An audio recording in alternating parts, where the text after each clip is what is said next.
जुहार ओडिशा आ समस्ते भल तो मु भी भल अच्छी आपण मैंने भी भलरे थे आशा करुच्ची आज रामनवमी उपलक्षे आपण को बहुत बहुत शुभेच्छा और शुभकामना। प्रभु श्री रामचंद्र पाखे मोर एति गुहारी जे समस्त को भलरे रखु खुशी रखु आरोग्यमय रखु।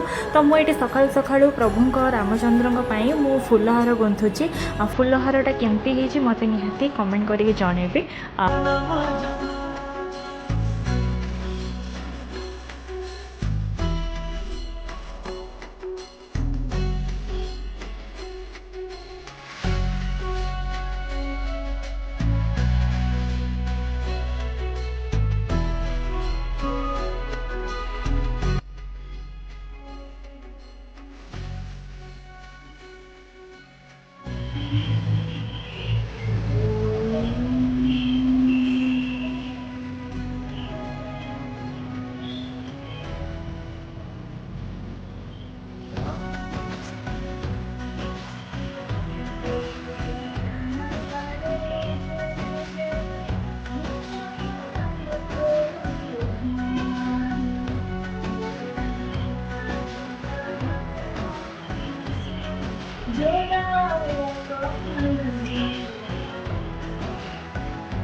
कृष्ण कृष्ण कृष्ण हरे हरे हरे राम राम राम हरे हरे हरे कृष्ण हरे। मु पलि आसली आम पाख मंदिर गायत्री मंदिर जोटि कि नवकन्या पूजा होता।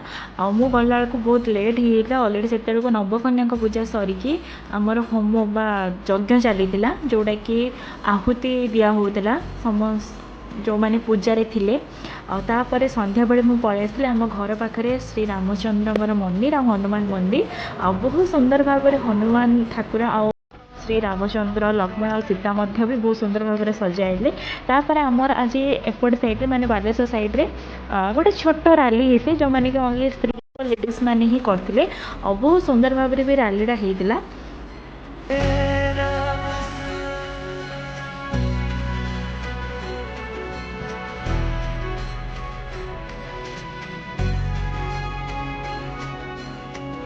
आपको मो भिडियोटी केमती लगे निहाती कमेंट करके।